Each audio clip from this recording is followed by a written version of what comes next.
Assalamualaikum warahmatullahi wabarakatuh. Di sini saya dan teman-teman saya akan menjelaskan materi tentang ayat-ayat hadis-hadis tentang spirit kewirausahaan. Pernahkah kalian membayangkan bagaimana seseorang pembisnis biasa mengubah idenya menjadi pembisnis yang sukses? Itulah kekuatan spirit kewirausahaan, semangat untuk mencari nilai tambah dengan cara yang baru dan berbeda dalam mengkombinasikan sumber daya untuk memenangkan persaingan. Spirit kewirausahaan bukan hanya tentang mencari keuntungan, tetapi juga keberanian dalam mengambil resiko dan kreativitas dalam menentukan peluang dan tekad untuk mencapai impian. Di Indonesia, semangat ini sangat penting. Dengan hanya sekitar 0,18% penduduk yang menjadi wirausaha, kita masih jauh dari angka ideal 2% untuk menjadi negara yang maju. Melalui video ini, mari kita pelajari apa itu spirit kewirausahaan, ayat-ayat spirit kewirausahaan, dan hadis-hadis spirit kewirausahaan. Kewirausahaan atau entrepreneur adalah lebih dari sekadar menjalankan bisnis. Ini adalah tentang menciptakan sesuatu dan bernilai, baik untuk diri sendiri maupun untuk orang lain. Istilah entrepreneur pertama kali dikenalkan oleh Safari pada tahun 1723, yang menggambarkan seorang pengusaha sebagai individu yang membeli barang dengan harga tertentu, meskipun belum mengetahui harga barangnya.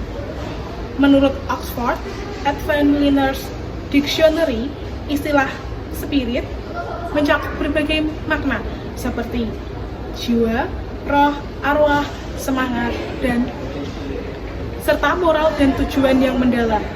Pada dasarnya, spirit adalah kekuatan yang mendorong manusia untuk melakukan sesuatu. Dengan demikian, spirit kewirausahaan adalah semangat dan pola pikir untuk menjalankan bisnis yang berinovatif dan berkreatif. Dengan demikian, spirit kewirausahaan adalah semangat dan pola pikir untuk menciptakan bisnis yang kreatif dan inovatif dengan keberanian mengambil risiko, bersemangat, serta ketekunan dalam menghadapi tantangan dan kegagalan. Ayat-ayat tentang spirit kewirausahaan. Yang pertama dalam Quran surat Al-An'am ayat 135 yang berbunyi Bismillahirrahmanirrahim. Qul ya qaumi i'malu 'ala makanatikum inni 'amil fasawfa ta'lamuna man takunu lahu 'aqibatud dar innahu la yuflihudz dhalimun. Artinya, katakanlah wahai kaumku, berbuatlah sepenuh kemampuanmu, sesungguhnya aku akan berbuat pula. Kelak kamu akan mengetahui siapakah di antara kita yang akan memperoleh hasil yang baik dari dunia ini. Sesungguhnya orang-orang zalim itu tidak akan mendapatkan keberuntungan. Penjelasan dari ayat tersebut adalah umat Islam diajarkan untuk selalu berkompetisi dalam melakukan kebaikan, baik dalam ibadah maupun dalam pekerjaan.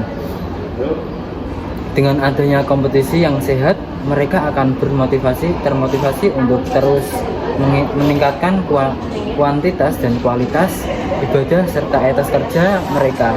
Yang kedua, dalam Quran surat Al-Mulk ayat 15 yang berbunyi Huwallazi ja'ala lakumul arda dalulan famshu fi manakibiha wa kulu mir rizqihi wa ilaihin nusyur. Yang artinya, dialah yang menjadikan bumi ini mudah bagi kamu, maka berjalanlah di segala penjuru dan makanlah sebagian dari rezekinya, dan hanya kepadanya kamu kembali setelah dibangkitkan. Ayat ini menjelaskan nikmat Allah yang tidak terhitung jumlahnya, yang telah diberikan kepada manusia.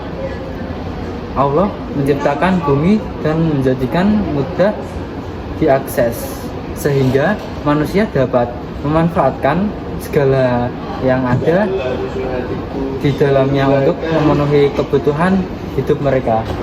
Selanjutnya yaitu ada hadis-hadis tentang spirit kewirausahaan. Yang pertama ada hadis riwayat Al-Bukhari yang berbunyi An Urwata qalat Aisyah radhiyallahu anha kana ashabar Rasulullah sallallahu alaihi wasallam amala anfusihim wa kana yakunu lahum arwahun.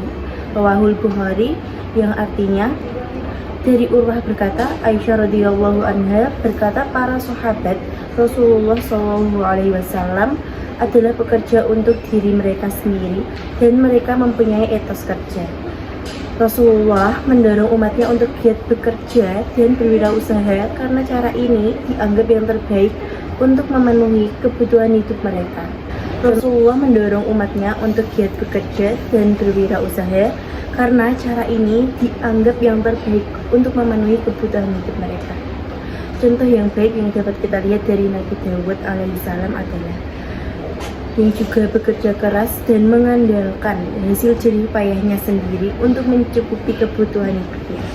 Seperti yang dijelaskan dalam hadis Nabi. Dalam hadis riwayat Al-Bukhari yang berbunyi Anil Miqdami radhiyallahu anhu an Rasulillah sallallahu alaihi wasallam ma akala ahadun ta'aman qatu khairan min ayyakula min amali yadihi wa inna billahi Dawud alaihi salam yaqulu min amali yadihi. Rawahul Bukhari, yang artinya dari Miqdam radhiyallahu anhu dari Rasulullah sallallahu alaihi wasallam, ia bersabda, tidaklah seseorang makan makanan yang lebih baik daripada makan hasil kerjanya sendiri, dan sesungguhnya Nabi Dawud alaihissalam makan dari hasil buah tangan pekerjaannya sendiri. Hadis riwayat Al-Bukhari.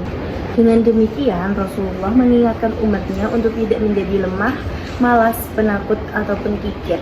Beliau ingin agar kita semua menjauh dari sifat-sifat tersebut, karena hal-hal itu juga bisa menghambat kemajuan dan keberhasilan kita. Selain itu, Nabi juga mendorong kita untuk selalu berdoa sebagai cara untuk mendekatkan diri kita kepada Allah dan berdoa sebagaimana yang telah diajarkan. Demikian pemaparan kami mengenai ayat-ayat dan hadis-hadis spirit kewirausahaan yang menjadi landasan serta semangat dalam berwirausaha. Semoga materi ini dapat menumbuhkan semangat kewirausahaan yang tidak hanya sukses secara duniawi, tapi juga bernilai ibadah di sisi Allah Subhanahu wa Ta'ala. Terima kasih atas perhatiannya dan waktunya. Wassalamualaikum warahmatullahi wabarakatuh.